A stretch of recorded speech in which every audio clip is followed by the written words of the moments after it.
네, 안녕하세요. 자, 오늘 강의를 맡게 된 김용호 노무사라입니다. 오늘부터 이제 내일까지, 채용부터 퇴직까지 전체적인 줄거리를 잡는 그런 시간으로 이해하시면 될 것 같습니다. 이게 뭐 아주 깊게 들어가는 그런 차보다도 여러분들이 근로계약 체결한 이후부터 이제 뭐 정년이라든지 기간 만료라든지 해고라든지 계약관계 끝날 때까지 우리 노동법이 어떤 식으로 이걸 규율하고 있는 건지 그거를 좀 살펴보는 식으로 진행을 하게 될 겁니다. 이 교재 내용이 워낙 좀 방대합니다, 실제로. 방대하기 때문에 이틀 동안 다 하기는 쉽지는 않을 것 같아요. 그래서 제가 상황 봐서 조금 이제 필요 없는 것들은 좀 스킵해 가면서 정리를 할 테니까 강의 못한 부분들은 개인적으로 좀 공부하는 걸로 그렇게 진행을 하시면 될 것 같습니다. 제 소개를 드리면, 저는 노무사 일을 하고 있고요. 지금 학교에서 강의도 하고 있고, 그런 노무사다 이렇게 하시고 강의를 들으시면 되겠습니다. 제가 노무사를 이제 그 10회 노무사인데요. 10회 정도면 이제 초창기거든요. 심지어 이제 10회 때는 그 노무사가 누군지 모르는 분도 계셨어요. 많이 계셨어요, 실제로. 그래서 저번에 한 번은 이제 옛날에 처음 노무사 된 다음에 강의를 갔더니 제가 이걸 지우고 그냥 김용호 이렇게 했거든요. 노무사라는 소개를 했습니다. 제가 마음이 급해가지고 말이 좀 빠르거든요, 제가. 그래서 급하게 얘기를 하다 보니까 이분들이 제 그 자격을 좀 오해를 하시고서 저는 분명히 노무사라고 했는데 나중에 나오셔가지고 아이고 이 농사 짓는 게 쉽지 않다고 이게 농사라고 듣고서 이제 그 정도로 이제 이 자격증이 비교적 이제 다른 자격증에 비해서는 좀 최신 브랜드 뉴 자격증이에요. 그래서 저는 이제 노사관계에 들어가서 노동자나 근로자나 사용자 사이에 들어가서 약간 대리해 준다든지 서로 간에 도와준다든지 이런 역할을 하고 있는 자격증으로 일하시면 되겠습니다. 질문은 편하게 하시고요. 혹시나 질문하기가 좀 그런 분들은 쉬는 시간 중에 잠깐 있으니까 그때 질문하시면은 제가 답변 드리는 식으로 진행을 하도록 하겠습니다. 시간 한 50분 정도 강의하고 10분 쉬고 이런 식으로. 혹시나 여러분들이 너무 피곤해 보이시면은 그럴 수 있잖아요. 그죠? 지금 다 이제 커피를 다 가지고 오셨잖아요. 그죠? 옛날에 이제 정재석이라는 과학자가 그런 표현을 썼더라고요. 우리 사회는 참 필요한 사회다 그러면서 왜 필요한 사회냐 했더니 낮에는 카페인의 힘으로 유지가 되고 있고 밤에는 알코올의 힘으로 유지가 되고 있는 그런 사회다. 우리 사회가 얼마나 피곤한지 낮에는 이제 카페인 안 마시면은 이기 힘들고 또 이걸 또 밤에는 또 이걸 떨쳐버리기 위해서 또 알코올을 드시고 이런 정도로 피곤한 사회입니다. 여러분들도 제가 상황 봐서 너무 이게 좀 피곤해 보이시면은 원칙은 50분, 10분인데 약간 시간을 줄일 수도 있습니다. 그렇게 하시고서 강의를 들으시면 되겠습니다. 자, 먼저 오늘 볼 내용 중에 상당한 내용들이 다 근로기준법이에요. 이게요. 노동법은 굉장히 법이 다양합니다. 이런 것들이죠. 우리가 노동법이란 법이 특별히 법이 있는 게 아니에요, 이거는요. 노동법이라고 하는 이걸 만들어 두고서 이거는 이제 노사관계를 규율하고 있는 여러 가지 법들인 겁니다. 이 안에 다양한 법들이 있어요. 예를 들면 근로기준법, 노동조합법, 남녀공용에 대한 평등법, 기간제법, 파견법, 최저임금법, 근로자 퇴직급에 대한 보장법, 쭉 이런 것들이 나와 있거든요. 자, 그래서 다양한 법들을 여러분들이 다 이해할 필요가 있는데 그 중에 가장 중요한 일반적인 법은 이게 근로기준법이에요. 여기에 이제 각종의 근로시간이라든지 임금이라든지 해고라든지 혹은 이제 근로계약이라든지 이런 것들이 다 담겨 있습니다. 그래서 여러분들이 근로기준법의 내용을 1차적으로 이해한 것이 가장 첫 출발이니까 이 내용들을 먼저 보는 것으로 그렇게 시간을 진행을 하도록 하겠습니다. 먼저 앞으로 여러분들이 근로기준법 내용들을 쭉 보게 될 건데 주의해야 될 것 중에 하나가 그럼 이 법이 모든 사업장에 적용되는 거냐? 그렇지는 않습니다. 이 법이 적용되는 사업장이 있고 적용이 안 되는 사업장도 있거든요. 경우에 따라서는 어떤 사업장은 이 법의 전체 내용을 적용하는데 어떤 사업장은 이 법의 일부 내용만 적용할 때가 있습니다. 그러니까 이제 실컷 이제 이 내용을 봤는데 어이구 이 사업장은 적용이 안 되네 이렇게 해버리면은 나중에 꼬이는 거죠. 그래서 1차적으로 이 법이 어떤 사업장에 적용되는 거냐 이거부터 여러분들이 먼저 정리할 필요가 있습니다. 가장 중요한 범위는 이제 5명인데요. 이렇게 하시면 돼요. 만약에 우리 회사가 5명 이상이 되면은 무조건 이 법을 전면 적용한다라 하시면 됩니다. 5명 이상이면은 주의해야 될 게 5명은 전체를 적용하는 거 좋은데 딱 하나가 빠집니다. 뭔가 하면은 이게 나중에 배우시겠지만 이게 취업규칙이 나오거든요.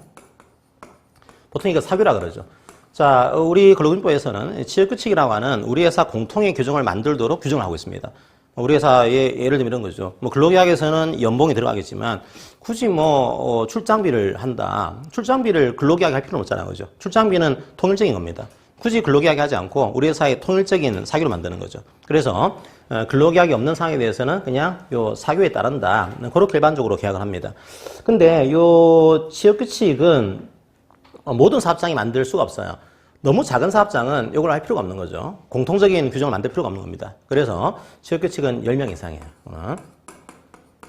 그래서 5명 이상이라고 하더라도 10명이 안 되는 사업장은 사규를 만들 의무는 배제가 되어 있습니다.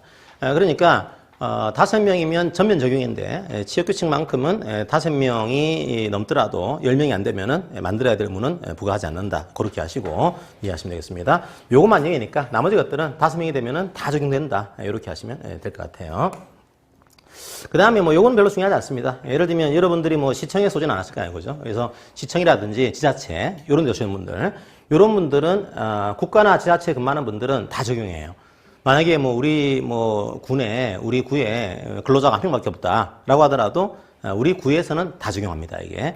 원래 민간 기업장은 숫자가 중요한데 국가라든지 어떤 시청, 지자체 이런 데서는 근로자가 1명밖에 없다고 하더라도 전면적으로 이 법을 관찰합니다. 그러니까 요거는 이제 아주 예외적인 케이스니까 그냥 보시고 넘어가시면 되겠습니다. 자, 그 다음에 주의해야 될 것 중에 하나가 우리 근로기준법에 따르게 되면은 누구는 전면 배제를 하는가 하면 이런 사업장이 있어요. 완전히 가족기업인 겁니다, 이게. 그러니까 이제 보니까 뭐 아버지가 사장, 아들이 뭐 부사장, 뭐 이제 또 이제 부인이 또 뭐 근로자 1 뭐 2 해가지고 근무를 하고 있다. 자, 이런 동거하는 친족, 동거를 해야 됩니다. 동거하는 친족만을 사용한다, 이게. 그러니까 완전히 가족기업인 거죠. 자, 이런 경우에는 이걸 가지고 이제 근로기준법의 특징이 위반하게 되면 노동부에 간다든지 뭐 이제 경찰에 가가지고 고소고발을 해가지고 처벌하겠다. 이런 게 센데 가족이란 말이에요. 그러니까 이게 만만치가 않아요. 게다가 형법상의 예외도 많다 보니까 이게 동거하는 친족만 있다. 이런 경우에는 이 법을 관찰하지 않습니다. 그 법은 이제 배제가 되고 좀 가족끼리의 좀 이제 친족 관계, 이런 정분 관계로 약간, 그러니까 좀 친한 관계인 거죠. 뭐 그런 관계로 그냥 녹이고 있는 그런 케이스입니다. 요거는 좀 불만이 있다고 하더라도 그 경우에 따라서 그래서 이런 사업장들도요. 이 가족 관계가 안 좋은 사업장은 조금 이제 문제가 있겠죠, 그죠? 예를 들면 동가는 친족이지만 약간 인권 탄압을 할 수도 있고 이런 문제는 생길 수가 있습니다. 자, 하지만 이 법을 적용하지는 않아요. 그렇게 하시고요. 자, 그 다음에 누가 계신가 하면 가사상인이 있습니다. 주로 이제 우리가 소위 이제 뭐 옛날엔 밭출부 하시는 분들, 뭐 가정부 하시는 분들 이런 식의 표현을 썼습니다. 자, 이런 분들은 이 법에서는 너무 감독이 어렵다는 거죠. 그러니까 근로감독관이 이 사업장을 와서 감독을 해서 이렇게 하시면 안 됩니다. 얘기를 해야 되는데 가족 관계에 들어가서 이제 이분을 감독할 수가 있냐. 이게 좀 불가능할 것 같다. 그런 이유로 해서 요거에 대해서 원칙적으로는 적용하지 않습니다. 그런데 하나의 법을 만들었어요. 이 법을 오늘 상세히 보지는 않습니다. 어떤 법이 생겼는가 하면 가사근로자의 고용 개선에 대한 법률이 만들어졌습니다. 요 법률에 따라서 가사 서비스 기관으로 인증받은 기관인 경우에는 이 법의 일부 내용을 관찰합니다. 이게. 그래서 가사 사용인 같은 경우에는 원칙은 적용하지 않는다. 그런데 정부에서 인증받은 그런 가사 서비스 기관인 경우에는 이 법의 일부 내용을 적용하지만 오늘은 그 내용은 상세히 보지는 않습니다. 그래서 혹시라도 이런 가사 사용인 분들에 대해서 이제 사용하시는 사업장은 이 법에 따라서 인증받은 기관으로부터 이분을 이제 한 것인지 그것들을 점검을 하시고서 다시 한번 이 법을 보셔야 돼요. 뭐 그렇지 않다라고 한다면 이 법을 적용하지는 않는 구조입니다. 자, 그렇게 하시고요. 자, 그 다음에 나머지 것들은 뭐 여러분들이 굳이 볼 일은 많지 않을 겁니다. 국가공무원, 지방공무원 이 법의 웬만한 내용들은 적용하지 않습니다. 왜 그럴까요? 공무원은 그러면 근로자가 아닌 걸까요? 아니요, 공무원도 근로자예요, 근로자. 공무원도 근로자긴 하지만 공무원들은 자기들의 특별한 법이 있습니다, 이게. 그러니까 일반적으로 근로기준법은 각종의 뭐 근로시간, 뭐 임금, 해고 이런 것들인데 공무원들은 공무원법에 자기들 내용을 따로 만들어 놨습니다. 특별법이 있는 거죠. 굳이 이제 이 법을 관찰할 필요가 없는 거예요. 그래서 공무원들은 주로 빠진다 이렇게 하시고요. 그 다음에 선원들 같은 경우도 선원법에 적용을 받는 선원들 조금 이제 큰 그 어선입니다. 이제 이 큰 어선인 경우에는 선원법이 따로 있습니다. 그러니까 이분들은 선원들의 뭐 시간이라든지 선원들의 임금 같은 것들 이런 것들이 일반 근로자하고는 좀 차이가 있거든요. 그것 때문에 따로 만들어놨어요. 그래서 이분들도 굳이 근로기준법을 볼 일은 많지는 않을 겁니다. 이렇게 하시고요. 그 다음에 교원이 있습니다. 교원 같은 경우도 공립학교 교원이 아니더라도 사립학교 교원도 교원에 대한 특수한 복무 규정이 있습니다. 그래서 주로 빠지는 구조니까 이분들을 보실 때는 굳이 근로기준법을 볼 일은 많지가 않다. 이런 생각을 가지시고 보시면 되겠습니다. 자, 그럼 이제 우리가 볼 건 두 가지겠죠. 이제 하나가 5인 이상. 5인 이상은 다 적용되는 거니까 굳이 중요하지 않고 두 번째가 이제 4인 이하입니다. 그러면 4인 이하 사업장은 이 법을 적용하지 않는 거냐? 그렇지 않아요. 4인 이하는 적용이 되는 것도 있고 안 되는 것도 있습니다. 자, 그러다 보니까 사인이하는 헷갈리는 거죠. 어떤 건 적용되고 어떤 건 적용이 안 되는 거냐, 이게 혼란스러워요. 게다가 우리나라가 사인이하 사업장이 적냐, 많아요, 생각보다. 그러다 보니까 사인이하 사업장에 대해서 우리가 좀 볼 필요가 있는 거죠, 이게. 혹시라도 오신 사업장 같은 경우에는, 또 관리하는 사업장 같은 경우에는 그런 사업장이 생길 수가 있는 거죠. 그런 내용을 좀 보겠습니다. 자, 적용되는 게 있고 적용이 안 되는 게 있어요. 그 중에 워낙 이제 처음에 내용이 많다 보니까 나중에 싹 다 배우시겠지만 제가 중요한 것들만 좀 정리를 해드리고 내용을 들어가겠습니다. 자, 우리 회사가 4인 이하예요. 근로자 4인 이하입니다. 4인 이하 사업장은 적용이 안 되는 게 있습니다. 그 중에 대표적인 게 해고에 대한 내용을 좀 볼게요. 해고. 자, 해고는 조금 정리해드리겠습니다. 해고는 아마 내일쯤에 상세히 보게 될 건데, 우리나라에서는 해고에 대해서는 제한 조항이 한 4가지가 있거든요. 이런 식으로 해고하지 마라, 이런 조항들이 있습니다. 요건 내일 상세히 볼 거예요. 그러니까 오늘 짧게 말씀드리겠습니다. 첫 번째로 해고할 때는 우리나라에서는 반드시 해고는 정당한 이유가 있어야 돼요. 만약에 정당한 이유 없이 해고하게 되면 그 해고는 부당해고가 됩니다. 이유가 있어야 되는 거죠. 미국처럼 그렇잖아요. 미국은 이제 해고를 좀 자유롭게 할 수 있습니다. 미국 영화는 툭하면 you are fired 이렇게 얘기해요. 그러니까 해고를 좀 자유롭게 할 수 있는 거죠. 우리는 그렇지 않습니다. 우리는 해고는 이유가 있어야 돼요. 만약에 이유 없이 해고하게 되면 이걸 법원에 갈 수도 있고요. 법원에 가서 해고 무효 확인의 소 이런 걸 제기할 수도 있고, 자, 경우에 따라서는 노동위원회 갈 수도 있습니다. 자, 우리 노동위원회 가가지고 이건 부당해고입니다, 여기에 대한 신청을 할 수가 있어요. 자, 그러니까 해고에 정당한 이유가 없으면은 여기에 갈 수가 있다, 이 조항이 하나 있고요. 두 번째로 해고를 하려면은 미리 해고를 예고를 해야 됩니다. 미리 해고 예고 조항이 있어요. 갑자기 해고하게 되면 근로자가 이제 먹고 살기 힘듭니다. 그러니까 미리 알려주는 거죠. 당신이 이제 해고할 테니까 미리 준비해라, 알려주는 겁니다, 이게.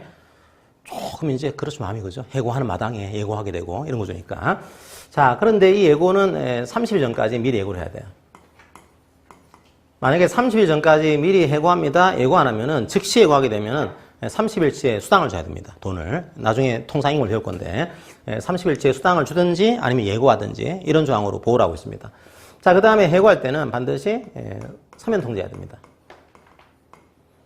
그러니까 이걸 말로 하면 안 돼요, 해고를요. 해고하려면 이제 언제 무슨 이유로 해고합니다, 이거 종이로 해가지고 이걸 통지를 해야지. 너 해고야 이렇게 하게 되면 그 해고는 부당해고가 됩니다. 이게 반드시 해고는 서면 통지해야 돼요. 요 조항을 두게 되고, 그 다음에 이것도 이제 어떻게 서면 통지해야 되는지는 상세히 좀 배우시게 됩니다. 그 다음에 뭐가 있는가 하면 해고 금지 기간이 또 있어요.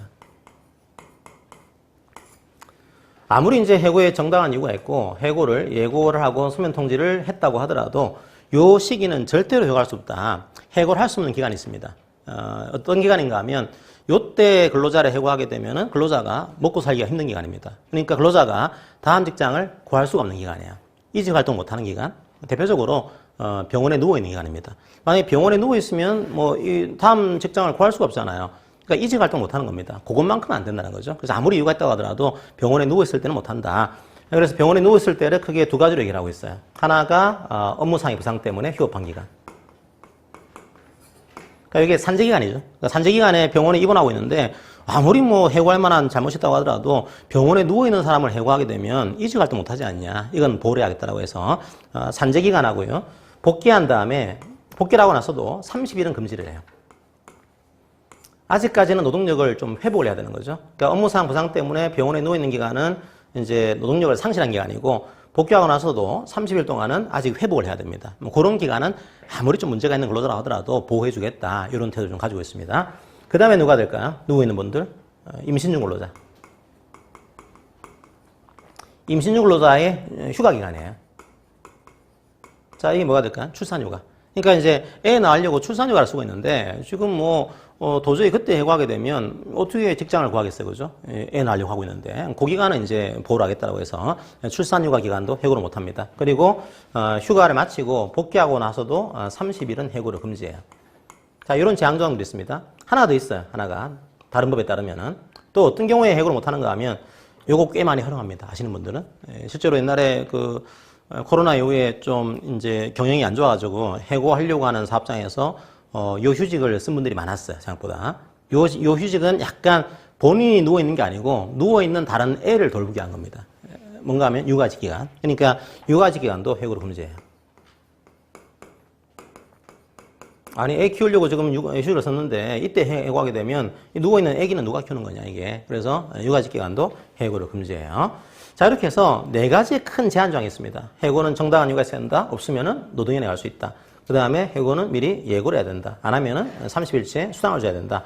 그 다음에 해고는 반드시 서면으로 통지해야 된다. 그 다음에 해고는 이런 기간은 절대로 해고할 수 없다. 요게 있는데, 요게 5인 이상은 전면 적용이에요. 그런데 4인 이하는 이 중에서 적용되는 게 있고 안 되는 게 있습니다. 자, 일단 적용되는 거. 이게 4인 이하라고 하더라도 이건 적용돼요. 예고는 적용됩니다. 그러니까 아무리 작은 사업장이라 하더라도 예고는 할 수 있지 않냐 이거죠. 그래서 미리 준비시키는 것은 작은 사업장이라 하더라도 준비를 시켜라. 예고는 적용되고요. 그 다음에 아무리 작은 사업장이라 하더라도 출산휴가 써있는 근로자를 해고할 수는 없지 않냐. 그래서 해고 금지 기간 요건 적용돼요. 그래서 여러분들이 그냥 누군가를 상담할 때는 이렇게 하세요. 예금은 좋잖아요. 그죠? 돈이니까 예금. 돈을 쌓아두고 있는 겁니다. 요건 적용됩니다. 예금은 좋은 거니까 적용돼요. 예금은 적용하고 단지 요거는 적용하지 않습니다. 해고는 정당한 이유가 있어야 되고 없으면은 노동위원회에 갈 수 있다. 요 조항은 적용하지 않습니다. 그러니까 노동위원회에 가서 요 해고에 대해서 구제해 주세요. 내가 억울하게 해고당했습니다. 요거 구제해 주세요. 신청하게 되면 노동위원회가 돌려보내요. 이거는요. 이거는 5인이 안 되기 때문에 우리가 판단하지 않습니다. 그러니까 아무리 이제 노동위원회 하더라도 작은 사업장까지 다 하게 되면은 행정적으로 이게 감당이 안 됩니다. 안 되니까 우리는 5인 이상만 관리하겠다. 이렇게 해서 4인 이하는 이걸 받아주지 않습니다. 그 다음에 해고에 대한 서면 통지 이것도 적용하지 않아요. 그러니까 뭐 구두상의 통지도 4인 이하는 인정해 주겠다. 서로 뭐 작은 사업장이니까 말로 할 수도 있지 않냐. 이런 식의 태도를 가지고 있습니다. 실제로요. 그래서 중요하잖아요. 그죠? 해고에 대해서는 이유가 없이는 해고할 수 없고 이유 없이 해고하게 되면 노동위원회에 갈 수 있다. 이게 너무나 중요한 내용인데 근데 이게 5인 이상이거든요. 어떤 문제가 있을까요? 우리나라가 5인 이상 사업장, 5인 이하 사업장, 4인 이하 사업장 생각보다 만만치 않습니다. 많거든요. 그래서 최근에 굉장히 논쟁이 되고 있는 것 중에 하나가 이게 정리가 아직 안 돼 있습니다. 뭐가 있는가 하면 소위 얘기하는 그 사업장 쪼개기라는 게 있어요. 이게 또 실무적인 내용인데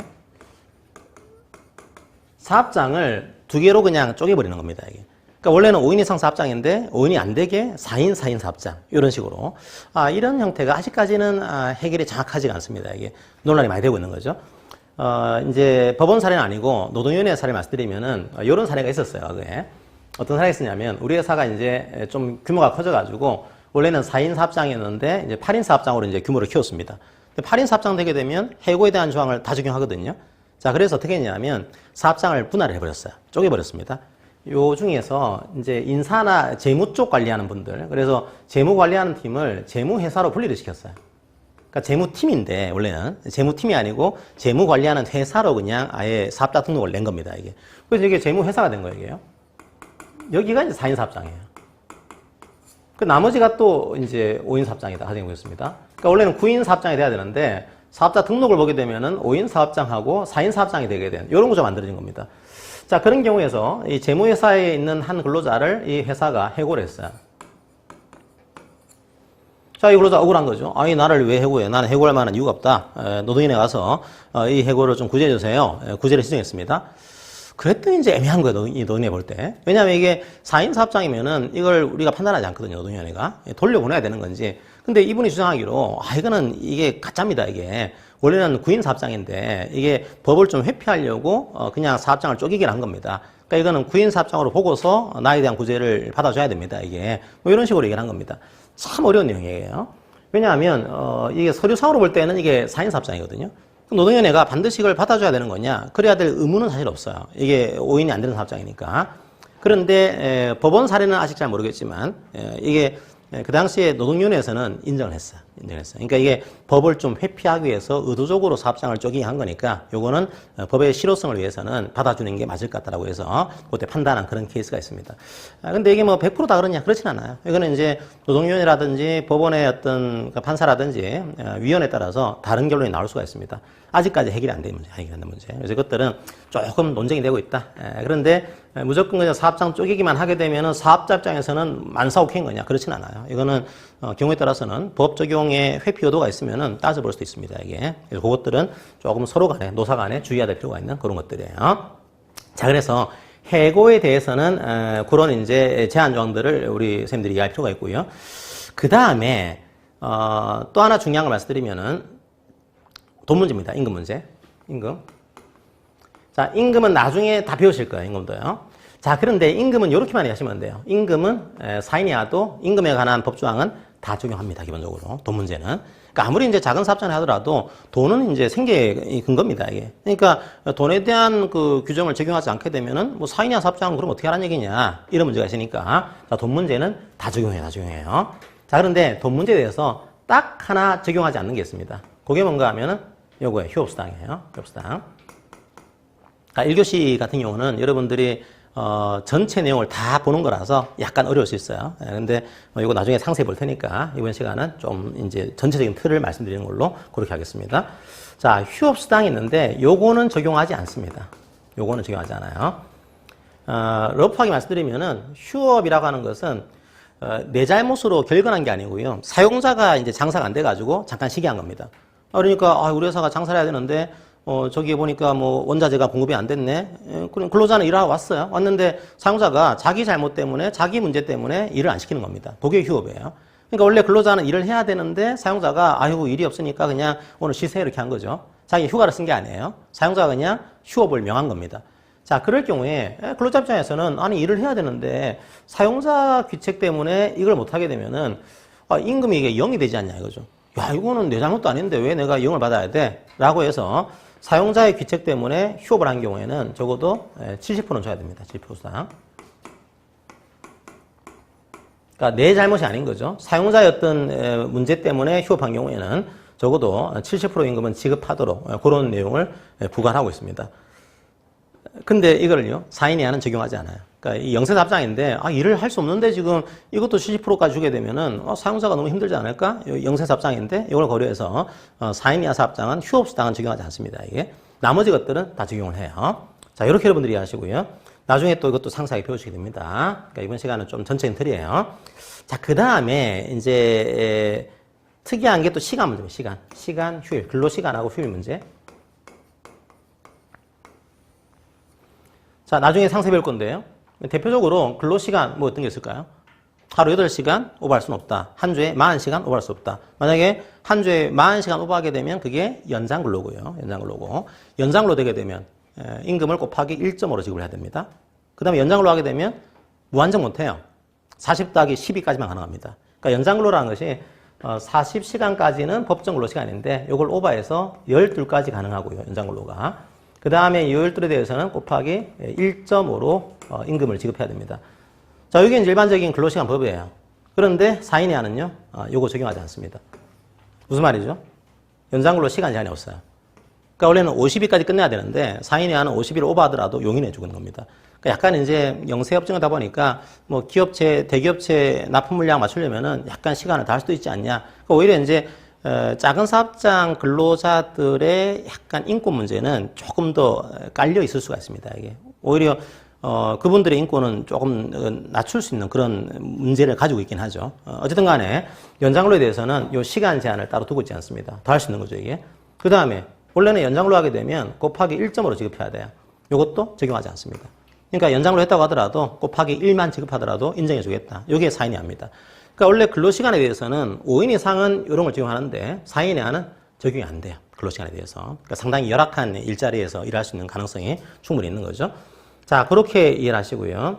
자, 휴일도 이제 법정 공휴일 적용하지 않습니다. 나중에 휴일은 상세 배우실 거예요.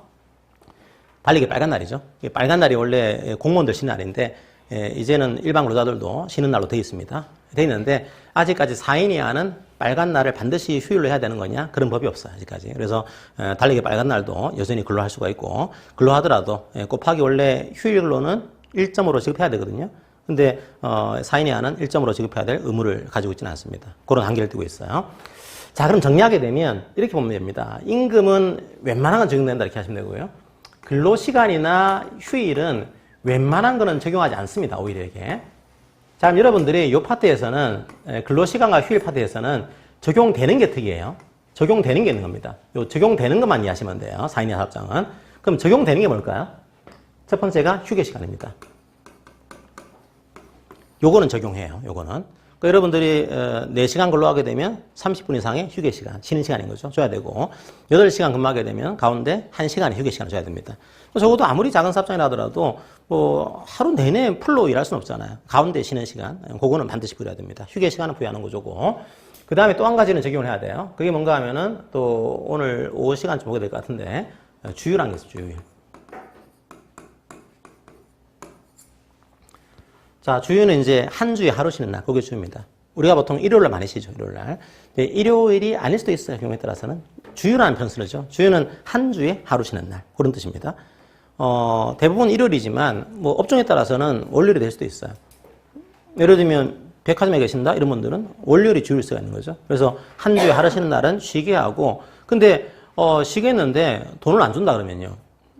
쉬기 싫은 거예요, 그죠? 내가 돈 받아야 되는데? 라고 할 수 있으니까, 요걸 쉬는 대신에 돈을 줍니다. 그래서 유급이라는 표현 쓰죠, 유급.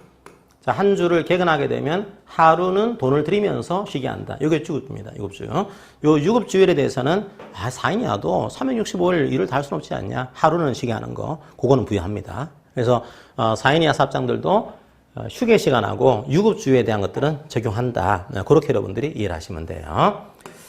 자, 요것들은 이제 앞으로 상세히 배우시게 됩니다. 그 다음에 또 한 가지 특이한 것 중에 하나가 요겁니다. 이거 괴롭힘, 이게. 생각보다 심각해요, 이게. 지금 노무사들이 지금 이것 때문에 난리예요, 그냥. 지금 엄청 들어옵니다.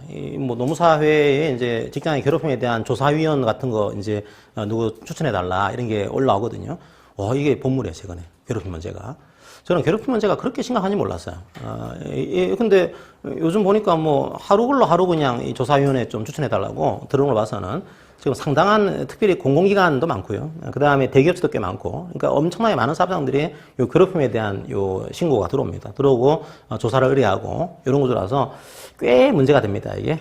문제가 되는데 요 괴롭힘에 대한 조항들은 들어오게 되면 조사해가지고요. 조사 결과 괴롭힘을 했으면은 또 징계를 해야 되거든요. 근데 요 괴롭힘은 또 4인 이하는 적용하지 않습니다, 이게. 그러니까 특이하죠? 왜냐하면 우리나라에 이런 식의 조항과 유사한 게 이게 성희롱이 있거든요. 직장 내 성희롱. 유사한 구조입니다.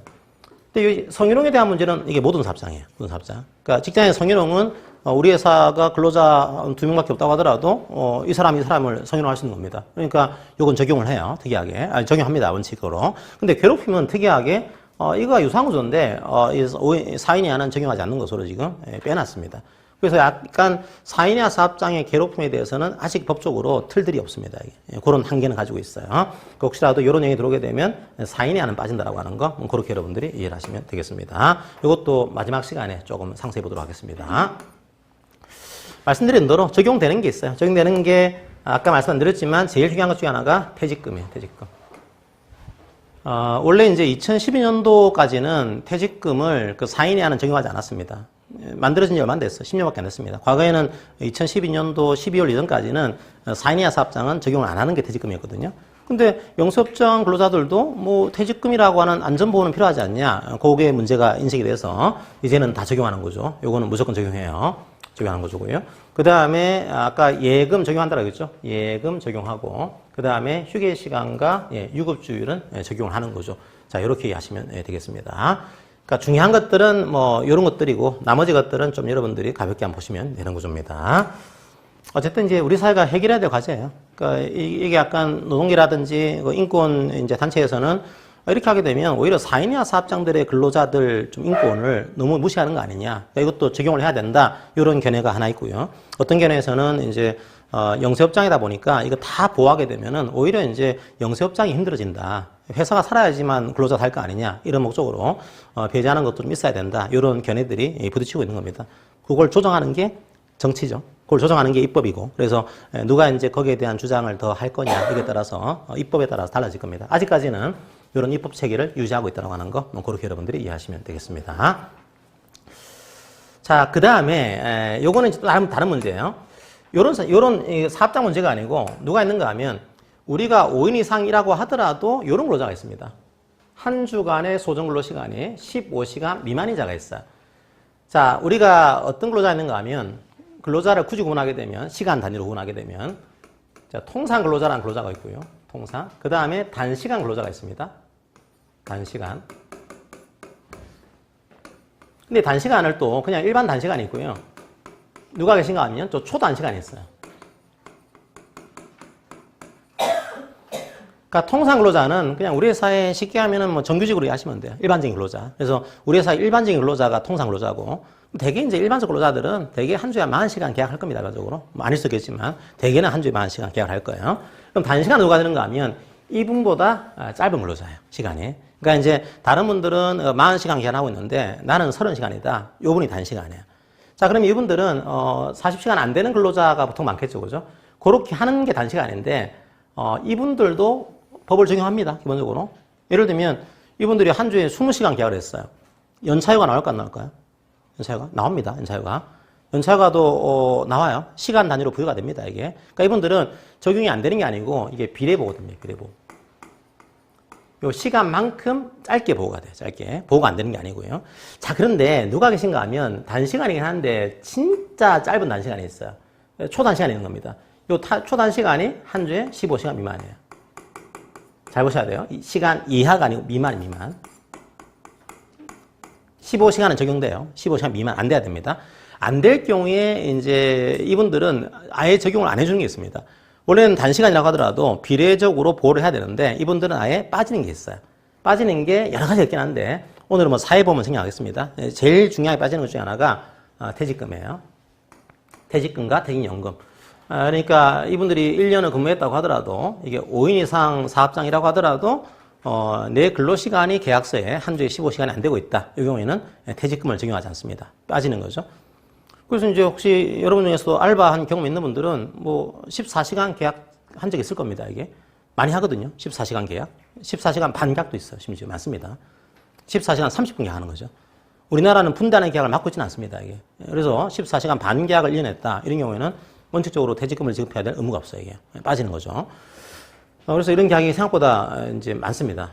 그 다음에 뭐가 빠지는가 하면 이분들은 아까 제가 한 주를 개근하게 되면 하루를 쉬게 하고 그 하루 쉬는 거는 돈을 준다. 이게 유급주였죠. 유급주를 또 적용하지 않습니다. 제가 커피숍이라든지 편의점에서 한 주를 개근했다고 하더라도 시간이 15시간 안 되고 있어요. 계약이에요. 그러면 유급주를 안 줍니다. 원래는 이제 주휴상을 지급해야 되는데 이 주휴상을 지급하지 않는 거죠. 그 다음에 달리기 빨간 날. 달리기 빨간 날도 이제 5인 이상 사업장은 적용을 해야 되는데 5인 이상 사업장이라고 하더라도 제 시간이 15시간 안 되게 되면은 이걸 적용하지 않습니다. 그 다음에 또 한 가지가 연차휴가예요. 연차휴가도 거꾸로 얘기하게 되면 15시간 이상 계약했으면 원래 지급합니다. 나중에 보겠지만 짧은 근로자들은 연차휴가를 일수로 부여하지 않고 시간으로 부여하거든요. 원칙적으로. 근데 이 시간 부여하는데 15시간 안 되는 분들은 시간으로도 부여하지 않습니다. 연차휴가를. 빠지는 구조예요. 그 다음에 이것도 내일 상세히 보게 되겠지만 기간제 근로자가 있습니다. 원래 기간제 근로자분들은 계약 기간이 있는 거죠. 자, 이제 규정을 만들어 놓고 계약 기간을 2년까지는 이제 할 수가 있습니다. 근데 만약에 기간제 근로자분인데 2년을 초과해서 계약을 했어요. 그러면 이분의 신분은 무기계약이 됩니다. 원래는 이분은 기간제죠. 기간제다 보니까 기간이 끝나면은 그냥 그만두게 할 수가 있어요. 근데 계약 기간이 2년을 초과했다는 경우에는 더 이상 기간제가 아닙니다. 이게 무기계약으로 간주가 돼요. 자, 그 조항이 있는데 2년을 초과했다고 하더라도 무기계약이 안 되는 분들이 있어요. 그게 누군가 하면은 요분들이 있는 겁니다. 초단시간. 15시간 안 되는 계약을 하신 분들은 2년을 초과하더라도 무기계약으로 간주가 안 되는 구조를 띄고 있어요. 자, 그래서 앞으로 이제 이런 내용들을 쭉 배우실 건데 미리 정리해 드린 겁니다.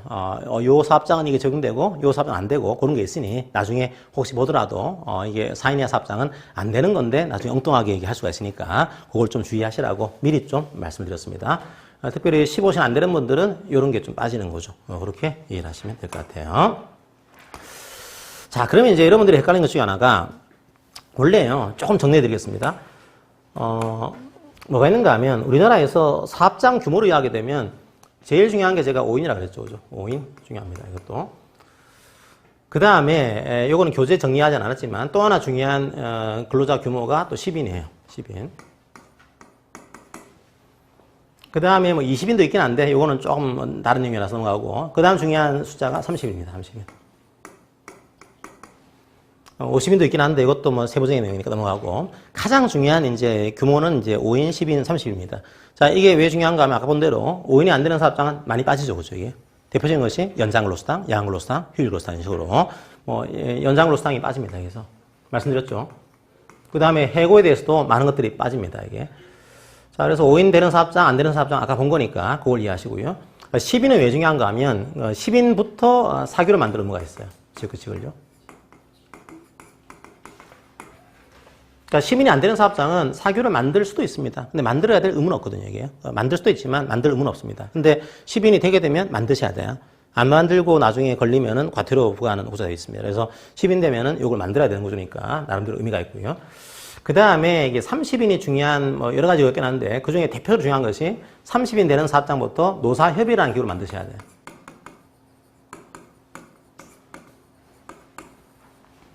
이것도 뭐 내일 정도 가볍게 한번 보도록 하겠습니다. 자, 노사협의회는 뭐 30인이 되게 되면 근로자 대표위원하고 사용자를 대표하는 위원들이 동수로 구성을 해야 됩니다. 그래서 분기별로 이제 회의를 해야 되거든요. 그 회의 안 하면 과태료 나옵니다. 그래서 근로감독관들이 감독 나오시면은 먼저 보는 것 중에 하나가 30인 되는 사업장은 노사협의회 봅니다. 노사협의회. 노사협의회를 했냐, 이게. 그거 이제 회의로 가지고 와라 하거든요. 그럼 이게 안 했으면 이제 이에 대한 과태료 부과하는 구조입니다. 그래서 30인은 그런 측면에서 중요해요. 그래서 이게 뭐 10인이냐, 뭐 30인이냐, 5인이냐, 이런 큰 틀에서 이게 중요한 구조인데, 근데 문제가 있어요. 자, 우리 회사 그러면 제일 큰 게 5인이니까, 지금 5인이 되는 사업장인 거냐, 안 되는 사업장인 거냐, 헷갈리는 거죠. 왜냐하면 이게 항상 5인이 아닌 거예요. 하다 보니까 뭐 5인 근무하시다가 내일 또 한 명이 또 이직하는 바람에 4인이 됐고, 또 4인 근무하시다가 또 5인이 됐고, 이런 식으로 근무를 하고 계신 거예요. 그러면 이제 문제가 터졌을 경우에, 이때 문제가 터진 겁니다. 이때 이제 연장근로수당을 지급해야 되는 거냐, 안 해도 관계없는 거냐, 문제가 터진 거죠. 그러면 연장근로수당을 지급하기 위해서는 5인이 돼야 되는데, 이때 보니까 이제 5인 되는 것 같아요. 근데, 앞에를 보니까 또 5인이 안 되는 그런 날짜가 있는 거예요. 그럼 우리 회사는 이게 5인 되는 사업장인 것인지, 안 되는 사업장인 것인지, 이게 판단해야 됩니다. 어떻게 판단할까요, 그죠? 그래서, 판단한 내용을 우리 법에서 만들어 두고 있습니다. 그걸 좀 이제 소개해 드릴게요. 자, 1개월입니다. 그러니까 우리 근로기준법 시행이 다르게 되면, 연장근로에 대한 수당을 지급해야 되는 거냐, 안 해야 되는 거냐, 여기에 대해서는 연장근로를 한 날로부터, 1개월 봅니다, 1개월. 그러니까 전 1개월 보는 거죠. 1개월 동안을 근로자를 세요, 규모를. 그 다음에 분모에 1개월 동안에 가동일수 집어넣습니다. 요 일수를 나눠가지고 5인이 되면은 일단 5인 되는 구조입니다. 자, 무슨 말이냐. 이게 표현 자체가 연인은. 그러니까 근로자를 더하는 거예요, 기본적으로. 한번 볼까요? 예를 들어서 제가 4월 달에 문제가 생겼다 보겠습니다. 5월 뭐 1일자 문제가 터져가지고 한 달에 보는 거예요. 자, 한 달에 봤더니 4월 1일자에 5명, 4월 1일자 5명, 4월 3일자 5명 해가지고 쭉 이제 그 근무일자 나오는 겁니다. 그럼 이제 한 달 동안에 봤더니 어떻게 하는가 하면 분자에는 이걸 더하는 거예요. 5 더하기 5 더하기 5 더하기 5 더하기 4 더하기 5 더하기 해가지고 분자에 연인원 다 더하는 겁니다. 더해가지고 분모는요, 가동일수를 집어넣어요. 즉 분모는 달력을 보는 게 아닙니다. 달력은 요게 포함되어 있지만 요 토요일은 근무를 안 했잖아요, 그죠? 가동일수에서 뺍니다, 이거는. 근무한 날짜만, 가동한 날짜만 포함시키는 거예요. 그래서 했더니 이걸 다 더했더니 114명. 그 다음에 근무 안 한, 가동일수 안 한 날짜는 빼버리고 가동한 날짜만 봤더니 24일이 나온 겁니다. 그러면 114 나누기 24 하게 되면 4.75가 나옵니다. 자, 그러면요, 이게 5인이 안 되는 이게 사업장이 될 수 있겠죠, 그죠? 근데 여기서 약간 보정을 합니다, 우리 법이. 이게 왜 보정을 하는가 하면, 잘 보세요. 보통 5인 아닌가요? 보통 5인. 그렇잖아요, 그죠? 이게 평균해가지고 5인이 안 될 뿐이지, 보통은 5인이 하고 있어요. 가끔씩 이제 4인이 있는 거지, 보통은 5명인 겁니다. 그래서 어떻게 하는가 하면, 보정을 해가지고, 4.75명이 나왔다고 하더라도, 즉 5인이 안 나왔다고 하더라도, 우리 법은요, 1개월 동안 법 적용 기준에 미달한 일수가 2분의 1 미만이다. 그러니까 5명 이상이 절반 이상인 거예요, 이게요. 그러면요, 평균 내가 5명이 안 나왔다고 하더라도 5인으로 보겠다. 이게 우리 시행령의 뜻입니다. 그러니까 원래는 5명이 돼야 되는데 안 됐다고 하더라도 안 된 날짜가 이제 2분의 1 미만이에요. 그러니까 4인 한 뭐 5일 동안 4인이었고 나머지는 다 5인인 겁니다. 그러면 이제 평균 내보면 5가 안 나와요. 하지만 5인 사업장인 거다. 이걸 얘기하고 있는 거예요. 자, 그게 하나가 있고요. 또 하나 줘야 될 게 이런 케이스입니다. 요거 여기는 안 전했지만 요것도 있거든요. 만약에 5인이 됐어요. 5인 이상이. 평균 냈더니 5인이 된 겁니다. 근데 이럴 수도 있잖아요. 이제 우리 회사는 보통 한 3인 사업장이에요. 3. 근데 갑자기 어느 날 행사가 있어가지고요. 알바 뭐 행사를 하는 바람에 알바를 많이 사용한 겁니다. 그래서 어느 날 이틀 동안 100명을 썼어요. 100명? 100명. 그럼 평균 내게 되면 5인이 됩니다, 이게. 이럴 수 있잖아요, 그죠? 그러니까 5인이 된 겁니다, 이게. 그런데 이런 경우라고 하더라도 미달한 일수가 2분의 1 이상이에요. 그러니까 5인이 안 되는 날짜가 훨씬 많은 거죠. 이런 경우에는 5인 사업장을 안 봅니다, 이게. 그래서 이제 보정을 하고 있는 거예요. 5인이 원래 돼야 되는데 안 됐을 경우에는 따져보자는 거죠. 안 됐을 경우에 안 되는 날짜가 2분의 1 미만이다. 이때는 적용하는 구조고요. 만약에 5인이 되었다고 하더라도 역시 5인이 안 되는 날짜가 5명 이상, 이제 2분의 1 이상이다. 이런 경우에는 적용하겠다는 겁니다. 약간 보정을 하고 있는 거예요. 그러니까 보통 5인을 보는 건데 너무 어느 날 특정한 날짜에 뭐 1000명을 쓰는 바람에 5인 된 거다. 이거는 고려하지 않겠다는 겁니다. 이게 그런 보정을 하고 있다고 하는 거, 그걸 이해하시고서 관리를 하시면 되겠습니다. 제가 볼 때는 이것도 큰 문제긴 한데요. 사실은 제일 큰 문제가 최근에는 이제 사업장 쪼개기입니다. 이게 사업장 나눠가지고 여기는 4인 사업장, 4인 사업장 그런 케이스라서 그건 아직까지 해결이 안 된 그런 문제로 이해하시면 될 것 같아요. 조금 논쟁이 될 수 있는 케이스입니다. 자, 그 다음에 주의해야 될 거. 그럼 노무사님, 우리 회사에 지금 파견 근로자분이 계신데, 이분도 그러면 5인인지 아닌지 판단할 때 이걸 분자에 포함을 시켜야 되는 겁니까? 이런 질문 들어올 수 있어요. 그럼 파견 근로 하시는 분들은 우리 사업장에 계신데, 이 부분은 포함될까요? 포함되지 않을까요? 예, 포함되지 않습니다, 기본적으로. 왜냐하면, 제일 중요한 것 중에 하나가, 다음 시간 배우실 겁니다. 근로계약이에요, 근로계약. 누가 분자에 근로자에 포함되는가 하면 나랑 근로계약을 체결하고 있어야 돼요. 나랑 근로계약을. 나랑 계약하지 않은 분들은 포함시키지 않습니다. 대표적인 분들이 파견 근로자예요.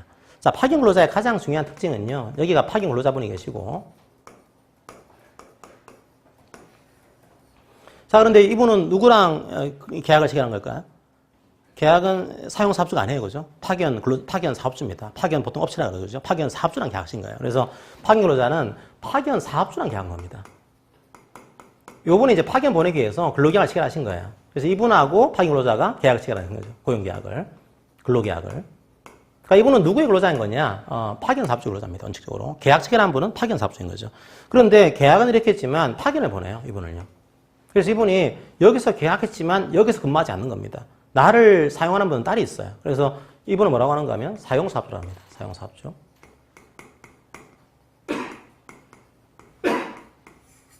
이분이 나를 지휘감독해요. 사용하는 거죠.